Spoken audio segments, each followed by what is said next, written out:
Assalamualaikum warahmatullahi wabarakatuh.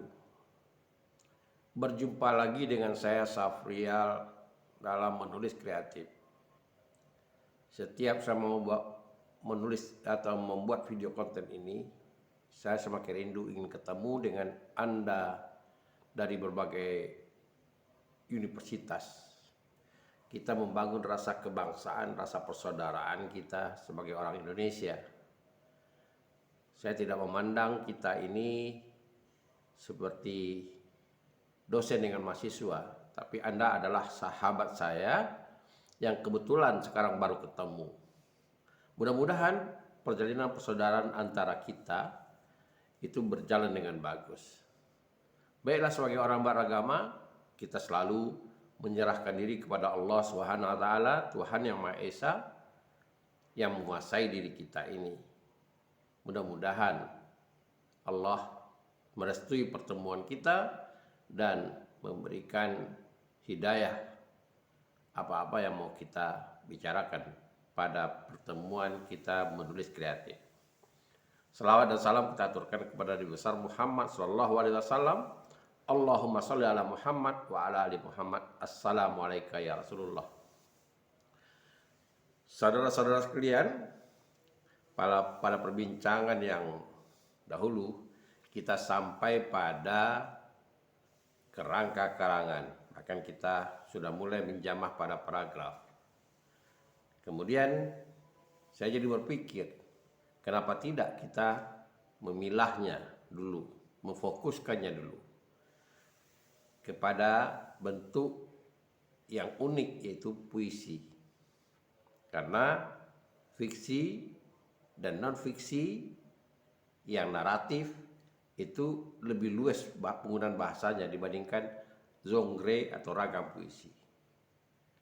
Maka karena itu kita akan tuntaskan dulu bagaimana menulis kreatif di dunia perpuisian.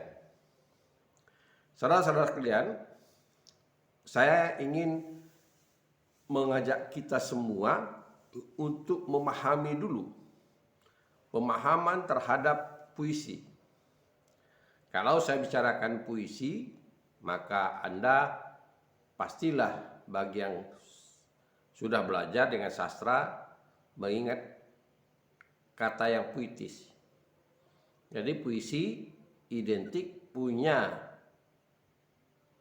dukungan dari bahasa yang puitis. Bahasa puitis itu adalah bahasa yang memuat dua unsur, paling tidak salah satu diantaranya, yaitu unsur keindahan dan unsur makna, pesan. Makna yang dimaksud adalah makna yang berkonotasi, makna yang bukan makna kamus. Karena itu dalam puisi kita melakukan proses yang namanya pemilihan kata atau diksi. Para sastrawan dalam otaknya dan pikirannya selalu ingin memilih kata yang tepat yang bisa mewakili perasaannya. Meskipun menurut saya nih, tidak mampu kata itu mewakili rasa. Paling tidak ada kepuasan. Tapi meskipun rasa itu masih ada tertinggal. Karena rasa itu ada kaitannya juga dengan emosi, dengan nafsu.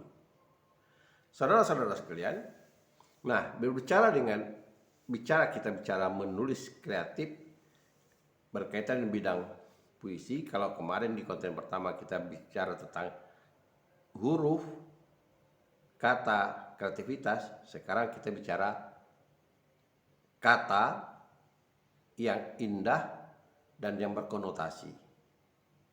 Itu dulu kita kuasai dulu. Ya. Nah, kenapa? Karena ini modal dasar. Bagaimana kita ingin membangun rumah kalau modal dasarnya nggak tahu. Bahan-bahan dasarnya itu nggak tahu. Bagaimana kita membuat kue, cake, kalau nggak tahu kita bahan-bahannya. Nah, oleh karena itu mari amati di masyarakat atau dalam pikiran kita kata-kata yang dapat kita jadikan dalam dan dapat kita masukkan pada teks, sehingga dalam konteks itu maknanya bergeser dari mana denotasi ke mana konotasi. Kita beri contoh kata makan, hal yang biasa makan. Di rumah sehari-harian kita mungkin mendengar kata makan itu. Dari mulai kecil kita, misalnya, udah makan? Gitu. Itu sangat familiar bagi kita. Tapi coba kita geserkan sedikit, kata itu bukan artinya makan memasukkan benda, apakah itu makanan pokok atau makanan ekstra ke dalam mulut. Bagaimana menggesernya? Ya, menggunakan kata makan itu pada posisi yang tidak lazim. Pada posisi yang tidak lazim. Misalnya begini. Ada kata yang ambigu. Posisinya pada posisi yang ambigu. Kamu makan ya jatah saya. Kamu makan ya jatah saya. Bisa jadi maknanya memang jatah makanan yang dia makan. Tapi boleh jadi itu adalah pembahagian haknya dia. Haknya dia. Nah, ada lagi misalnya kata kompor. Kamu ini mengompori saja sehingga persoalan jadi rumit. Kamu ini mengompori saja sehingga persoalan jadi rumit. Nah, kata kompor alat memasak. Mau kompor minyak, mau kompor gas, ya dikenal di dapur posisinya di rumah tangga. Untuk bagi perempuan ya akrablah kesehari-hariannya. Tapi pada konteks ini maka kata kompor itu bergeser makna dari alat pemasak menjadi pemahamannya bisa dikatakan membesar-besarkan, mengompori, membesar-besarkan persoalan. Sehingga jadi bukan masak, jadi rumit persoalannya. Begitulah cara kita memahami kata dan perlahan-lahan kita bisa latih. Anda bisa memilih kata yang tepat menurut Anda pada konteks tertentu bermakna denotatif, tapi pada konteks lain dia bermakna konotatif. Jadi kita bisa makna denotatif dan konotatif kita bisa melihatnya pada teks. Meskipun ada kata yang cukup kita katakan bisa bermakna beragam-ragam untuk satu kata aja. Misalnya lebih dari kata, misalnya gitu. Wajahnya bulan kesiangan, pucat pasi.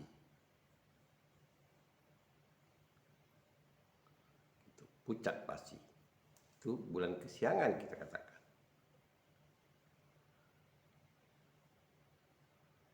Atau kita melihat teman kita pakai baju atau orang tua atau orang pemulung misalnya, mohon maaf ini, berpakaian baju yang sudah murah robek, udah masak di badan.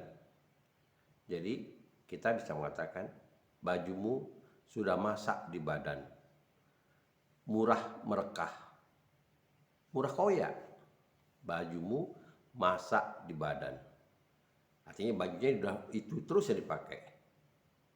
Lalu murah merekah. Nah, ini cara kita, komponen kita dasar dalam menulis puisi. Kenapa? Karena membedakan puisi dengan karya lain itu adalah bahasa yang puitis. sastra, lebih puisi, khususnya puisi, itu kuncinya itu pada kata yang puitis. Karena itu dalam menafsirkan puisi perlu ada wawasan tentang kosakata yang bermakna konotasi. Saudara-saudara sekalian, di samping itu di samping makna konotasi yaitu estetika. Estetika terkecil itu adalah estetika bunyi, efoni dan kakafoni, irama orkestra yang enak didengar dan irama tingkah yang menimbulkan instrumentalia pada kata, pada kalimat. Kita lihat isinya gendang, gendut, dangdut, bunyi dang itu efoni, dut tambah sabut T, kakafoni. Tali kecapi, bunyi I ke I, kembali ke efoni. Jadi kalau kita boleh rumuskan, efoni, kakafoni, efoni, efoni. Sehingga enak dia. Dangdut, tali kecapi. Gendang, gendut, tali kecapi. Ini membuat salah satu contoh bagaimana diksi itu bisa menimbulkan nuansa bunyi. Baik dia berdiri sendiri maupun ketika dia dipadupadankan dengan kata lain. Ini dasar kita menulis puisi. Karena sekali lagi dalam teori sastra Rene Wellek dan Austin Warren mengatakan bahasa seni itu, karya seni itu menyimbangkan antara utile dan dulce. Unsurnya utile dan dulce, keindahan dan manfaat. Meskipun penyair tidak semuanya mampu menyeimbangkan antara keindahan dan manfaat. Saudara-saudara sekalian, nah kita mulai dari dasar dulu. Puisi yang terendah itu adalah puisi yang terdiri dari satu baris. Jadi kalau kita lihat pola barisnya, puisi yang paling rendah itu puisi yang terdiri dari satu baris. Yang paling mudah gitu. Walaupun puisi itu tidak ada judulnya. Satu lari dia. Apakah satu lari itu berupa frasa atau berupa kata yang dapat kita anggap sebagai kalimat tidak sempurna.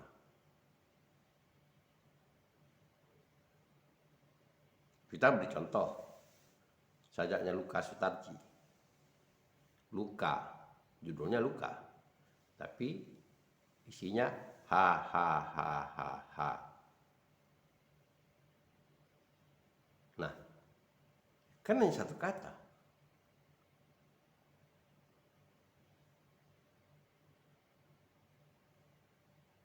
Nah, kemudian yang sudah lazim kita dengar di masyarakat, satu lari atau satu baris, yaitu peribahasa dan pepatah. Tong kosong nyaring bunyinya. Tong kosong nyaring bunyinya. Nah, ini selama ini kita tidak pernah mencermati kenapa dia enak didengar. Itu yang pertama. Yang kedua, apa maksudnya? Kita perlu telaah lagi, perlu interpretasi lagi. Kita perlu interpretasi. Kita tafsirkan. Air beriak tanda tak dalam. Air beriak tanda tak dalam. Besar pasak daripada tiang. Ini bahasa-bahasa, ini bentuk-bentuk puisi yang kita kategorikan puisi lepas, tidak berjudul. Peribahasa dan pepatah itu bentuk-bentuk puisi lepas. Cuma persoalannya kita sekarang ini, kita menikmati warisan peribahasa dan pepatah yang ada. seolah-olah tidak ada kreativitas menciptakan peribahasa dan pepatah yang baru. Kalau di dalam masyarakat mungkin saja ada peribahasa atau pepatah yang baru saja kita dengar. Kita nggak tahu lahirnya di mana, karena ini sifatnya anonim. Seperti meminta sisik pada limbat. Seperti mungkin waktu Anda sekolah dasar atau sekolah menengah tidak pernah mendengar ungkapan itu. Kata seperti meminta sisihkan kepada limbat. Limbat itu kan enggak bersisik. Itu sesuatu hal yang mustahil.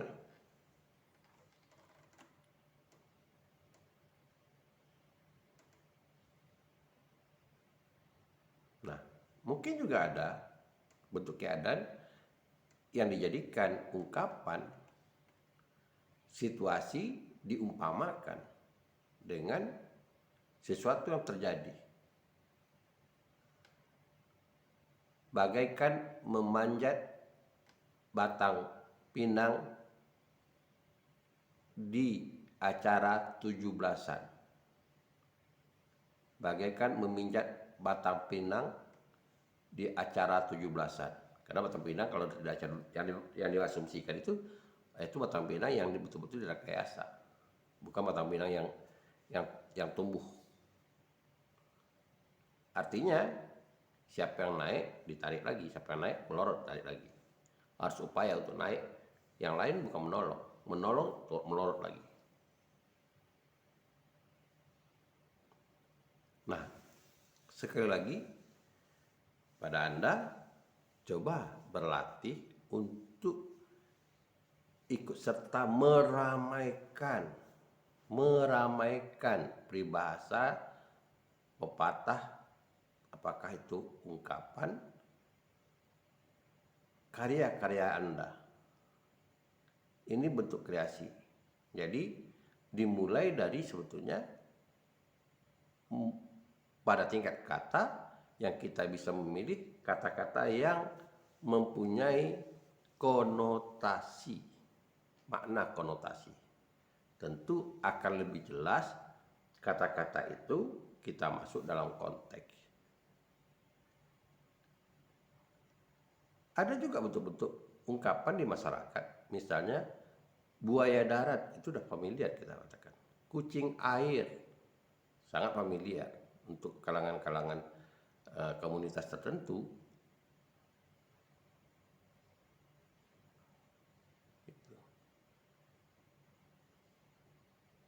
Bahkan daerah tertentu mengatakan bapak ruting. Ruting itu jenis ikan gabus. Biasanya tuh yang saya dengar tuh di suku Minang, Sumatera Barat. Dia tidak mengatakan ruting, ikan gabus. Tapi di sana dikatakannya ikan tuh namanya rutiang. Jadi media-media di yang di Sumatera Barat terkadang ada peristiwa katakan bapak rutiang, bapak ruting. Ruting itu punya perilaku memakan anak. Jadi kalau Anda kebiasaan tahu ikan gabus, ikan ruting itu, nah kalau dia beranak, nah seringkali anaknya dimakannya lagi. Anaknya dimakannya lagi. Kalau anaknya tidak lari. Karena itu kita terkadang melihat anak-anak itu dia terpisah dari induknya. Tapi kalau masih kecil-kecil masih gitu, itu akan dimakan oleh induknya. Anda boleh coba misalnya taruh anak gabus itu di kerambah, bahkan antar dia kanibal gitu. Saudara sekalian, nah kita mulai dari hal yang terkecil sekali lagi. Kemudian kita bisa beranjak kepada menulis puisi 2 baris. Untuk melatih kita menguasai rima, persamaan bunyi, alangkah baiknya kita melatihnya dengan menulis puisi yang berpola. Puisi yang berpola. Kita berlatih membuat puisi yang berpola. Pertama, peruntungan kita ada pola yang jadi acuan kita untuk mengoreksi karya kita. Untuk mengoreksi karya kita. Benar atau salah. Nah, kita mulai dari yang nampak puisi yang berpola itu yang sudah ada judulnya. Puisi yang sudah ada judulnya, kalau boleh kita katakan sajak dia. Oh, ini sebentar saya jelaskan kepada Anda. Di tanah air kita ini, pada perkembangan sejarah sastra, kita mengenal namanya istilah sanjak, sajak, dan puisi. Sanjak itu karena ada pola kesamaan bunyi atau pola bunyi yang teratur yang terjadi pada karya itu. Seperti yang saya katakan tadi, gendang, gendut, tali kecapi, enak.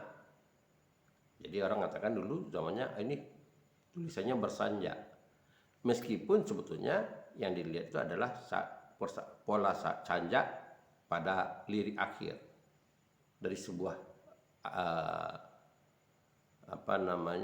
sebuah kesatuan yang kita katakan dalam bait gitu. Sebenarnya kalau kita mau melihat pada puisi-puisi lama itu tidak hanya di akhir, tapi mungkin saja di tengah dan di awal. Nanti itu karena kita ini bukan belajar sastra, ya saya tidak membicarakan terlalu jauh tentang itu. Dan kemudian kita mengenal namanya sajak. Sajak ini sebetulnya adalah wujud dari sebuah bentuk karya secara konvensi. Kalau saya selalu mengatakan begini, wujud kita menentukan seorang itu laki-laki dan perempuan. Oh, ini laki-laki, oh ini perempuan. Secara konvensi, kesepakatan orang banyak melihat ciri-ciri khasnya. Padahal bisa saja akan terjadi penipuan yang menentukan laki-laki dan perempuan jenis kelaminnya. Kita kan nggak mungkin melihat jenis kelaminnya. Kita nggak mungkin jenis kelaminnya. Tapi ciri-ciri luarnya, ciri fisiknya, secara konvensi ini ciri fisik laki-laki, ini ciri fisik perempuan. Itu konvensi. Nah, sajak juga begitu. Secara konvensi bentuknya, oh ini ini sajak berpola, ini sajak tidak berpola. Sedangkan yang dikatakan istilah puisi itu bahasanya, asalkan bahasanya itu puitis, maka dia puisi. Mau satu kata, mau dua kata, mau segerobak atau panjang, jadi bisa saja dia sajak tapi tidak puitis, tidak puisi. Nah, itu kebanyakan misalnya kita melihat lirik lagu. Dia disusun bait per bait, tetapi sebetulnya dia tidak puitis. Sajak, kategori sajak, secara konvensi bentuknya sajak, tapi tidak puitis karena bahasanya tidak puitis, tidak puisi dia. Nah, kita mulai dari menulis cukup yang 2 baris aja dulu. Apa yang 2 baris? Iya, paling tidak ada 3 jenis puisi sajak yang 2 baris. Yang pertama gurindam. Yang kedua listikon. Yang ketiga karmina atau pantun kilat. Nah, pahami dulu apa itu listikon, apa itu gurindam, apa itu karmina. Pahami artinya ada ciri-ciri khasnya.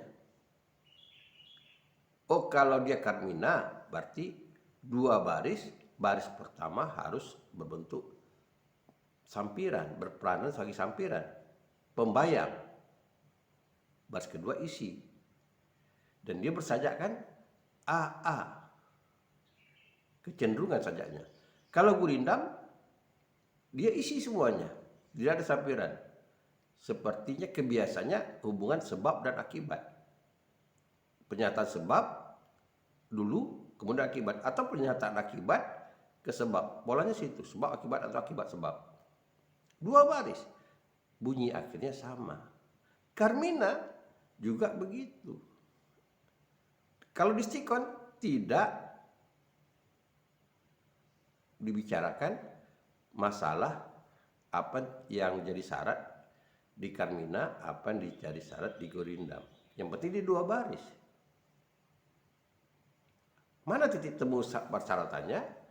Nah, dua baris puisi-puisi berpola ini ada kecenderungan kesamaan titik temunya pada pola baris atau pola bait. Pada pola larik, pada pola larik. Rata-rata yang puisi berpola ini cenderung lariknya atau barisnya itu terdiri dari 4 hingga 5 kata saja. Kecenderungan ya, bukan mutlak. Dan atau 8 hingga 12 suku kata. Mudah kan? Nah, sekarang coba kita melatih membuat. Mana yang Carmina, mana yang Gorindam, dan mana yang distikon. Kita buat.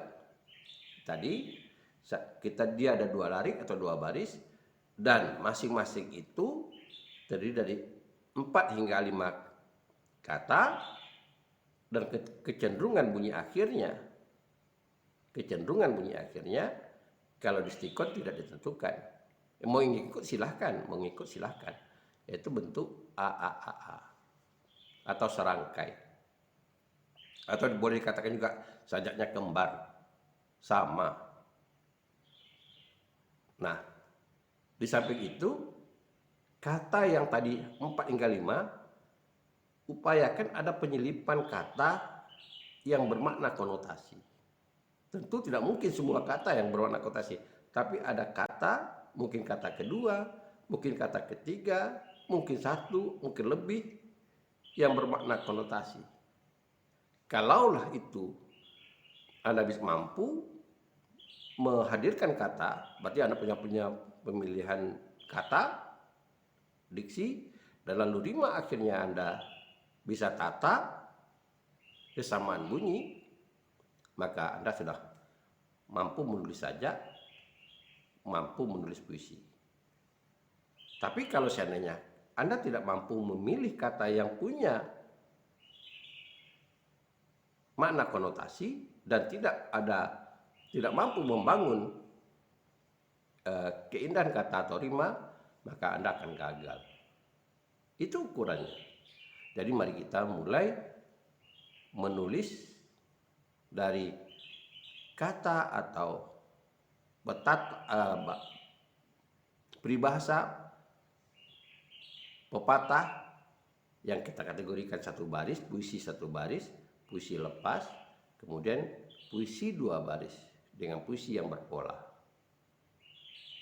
Bertahap kita melatih diri, mudah-mudahan dengan tahapan-tahapan seperti itu akan dapat meningkatkan kepercayaan diri.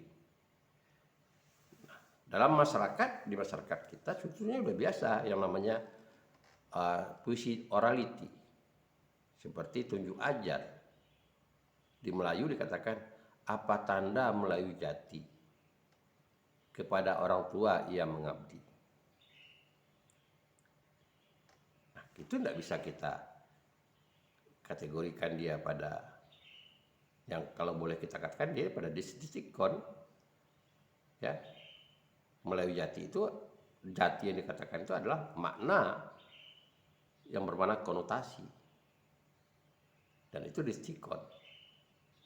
Saudara sekalian, kita jumpa lagi pada penulisan puisi berikutnya. Jadi kita pada pertemuan ini kita tuntaskan bagaimana menulis puisi, dimulai dari puisi yang berpola sampai pada puisi yang tidak berpola, puisi bebas. Kita akan dapat mengukur kemampuan kita kalau kita bisa mencoba. Dan Sekali lagi, Anda harus laksanakan riset dulu, cermati dulu apa yang ada di masyarakat, yang di lingkungan Anda, tentang materi kita hari ini. Kemudian Anda bereksperimen, mencoba menciptakan karya Anda, lalu Anda expose. Itulah pendekatan pengajaran yang saya pakai, REE. Terima kasih. Assalamualaikum warahmatullahi wabarakatuh.